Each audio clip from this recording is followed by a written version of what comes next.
Hello everyone. This is the pre-market report video for today, 17th July 2025 for the Indian stock market in terms of Nifty and Bank Nifty. First, quickly let's look at what happened yesterday in the Indian market. If required, please pause and have a look. The top left chart is Nifty and the bottom left is IT sector. Then top right is Bank Nifty and the bottom right is Reliance Industries. These groups together consist of roughly 60 to 65% weightage in the Nifty index. As we see here, in the first half of the day, it's just Reliance Industries dragged the market down, others were more of neutral. Then in the afternoon, when both IT and banks started to move upwards, it helped both Reliance and Nifty to close flat to positive. Hence, yesterday's Nifty price action was mainly saved by Bank Nifty and to some extent by IT stocks. On the other hand, Reliance was negative. Here, banking stock positivity was mainly driven by SBI as their management board approved 20,000 crore rupees money raising through bonds for the present financial year. On the other hand, regarding the Reliance negativity, I think it's just profit booking. Since tomorrow, Reliance Management Board scheduled the meeting to consider and approve the Q1 quarterly results. So after the meeting, there is a high chance some might be able to get the information forehand. Anyway, then regarding the IT stocks positivity, I couldn't able to find the reason. Sector wise, because of dollar strengthening, metal sector was down by 0.6% and pharma was down by 0.3% thanks to Trump as on Tuesday night he threatened 200% tariff. While on the other hand, realty, auto, FMCG, IT, PSU bank and media added 0.5 to 1.8%. Overall, the approximate advanced decline ratio is 11:8. This means that for every 11 stocks that advanced, about 8 stocks declined, which indicates yesterday broadly our Indian market was positive despite some concerns around US inflation. However, on the negative side, for the 8th session in this month out of last 12 sessions, FI was net sellers. I mean, when they net bought in those sessions, the maximum net bought value was just around 320 crore rupees. But while net selling, the average net sold value was approximately 1500 crore rupees. Yesterday too, they net sold for 1850 crore rupees. On the other hand, equally DII supported the market. Yesterday, they net bought for 1220 crore rupees. Then coming to the derivative market, first in the index future, there is not much change in the respective participant stance. If required, please pause and have a look. And the same will be applicable for the index options as well. Retail traders holding net 5.8% of their open interest on the bullish side. On the other hand, both FII and proprietary traders holding net 3.4% and 2.1% of their open interest on the bearish side respectively. So overall, in short, retail traders positive. On the other hand, FII makes more money if market fell from the current level means. In case of proprietary traders, they were neutral to negative.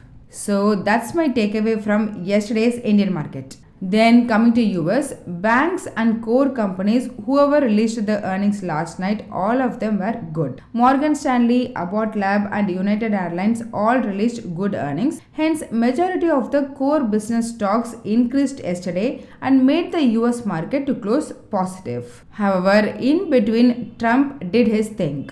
I mean, if required, please pause and have a look. This is the S&P 500 chart. As we see here, at this time, Bloomberg released an article that Trump is going to fire the Fed chairman as he is not favoring the government kind of. Which market immediately took that as very offensive. Then all like stocks, dollar value and treasury yield started to fall like crazy. But then US President Donald Trump stepped in and denied the report completely, which then market immediately reversed their negative stance and managed to close on the positive side. In the end, Dow Jones up by 0.53%, S&P 500 increased by 0.32% and Nasdaq was also up by 0.26%. As a result, US VIX decreased marginally and moved closer to 17. Regarding oil, it haven't changed much. At the time of this video, WTI crude trading at 66.7 US dollars per barrel and Brent crude traded at near 69 US dollars per barrel. Then in case of Indian ADRs, as it is, all of them closed positive, especially IT stocks which increased around 1 to 2%. However, on the respective Indian market, both the stocks increased more percentage than ADR. Hence, if we calculate the arbitrage, then both the IT stocks indicating the fresh negative difference. On the other hand, despite both the banking ADR increased only by moderate, if we calculate the arbitrage, then both of them showing around 0.5% positive difference. So in short, IT negative but banks positive despite the ADR price action. Then about Gift Nifty, at 3 am Indian Standard Time, it increased and traded at 25,282. It means we can expect spot Nifty to open around 50 to 60 points gap up. As a summary, US market closed positive because of positive earnings results, and in line with that, Gift Nifty and Indian ADR all indicating the gap up opening. Will it sustain? Only time has to say. Here, one more thing. Yesterday too, in the US White House, Trump said he is going to announce the trade deal very soon with India as it, which generally considered as positive, but he has been saying that forever, so market might have some doubt. Anyway, moving on. As per stock open interest, Amber Industries, ICICI General Insurance, Page Industries, Siemens, Prestige, Jindal Steel and LTF are some of the 71 stocks that got an increase in open interest along with a negative close indicating the short build-up. On the other hand, Angel One, Wipro, Indian Bank, SBI, Torrent Power and DMart are some of the 53 stocks that got an increase in open interest along with a positive price close, which means these stocks got the long build-up. About the things to look out, Axis Bank, Wipro, Geo Financial Services, LTI Mindtree and HDFC Asset Management Company are some of the major Indian companies' earnings results are scheduled released today. And in terms of macro, before our market hours, Japanese trade data, then during our market hours at 2:30 pm, Europe's June month consumer inflation are scheduled release. Then in the aftermarket hours for US, retail sales data, crude oil inventories, Philadelphia Fed Manufacturing Index and usual weekly job insurance claims data are some of the important items we need to keep an eye out today. Coming to technical, Nifty opened flat and was negative in the first half of the trade, but in the afternoon it managed to recover and closed flat. Thus on the daily chart, Nifty formed a small green candlestick pattern with small upper and long lower shadow. Here, for the last 4 trading sessions, Nifty haven't crossed above 25,350 mark and it's still trading below 20-day exponential moving average, which is the significant psychological negative. Hence, as long as below this level, sentiment is not good, and for the moment, the immediate support is at 25,000 to 25,100. A break below this level could intensify the weakness, potentially dragging the Nifty down to 24,900. On the upside, 25,500 remains the strong resistance.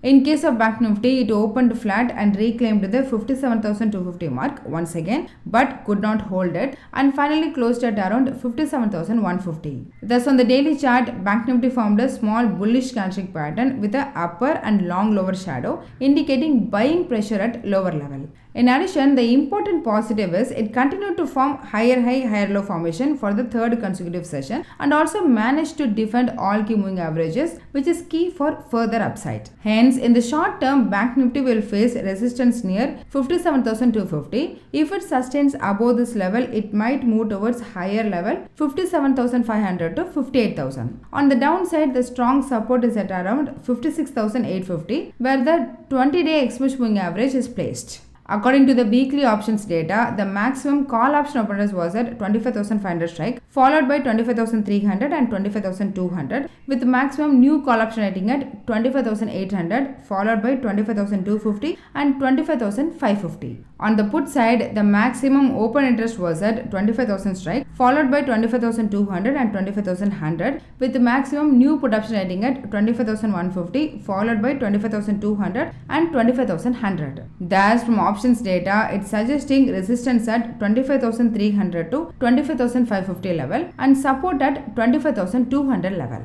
So that's all in this video. Hope you all got some useful information. Please consider subscribing to the channel and liking the video so that it will help me beat the YouTube algorithm and also motivate me to do more. Please don't make any investigation based on this, as I'm not a SEBI registered advisor. I'm doing this for me and viewers' educational purpose only. Thanks for watching.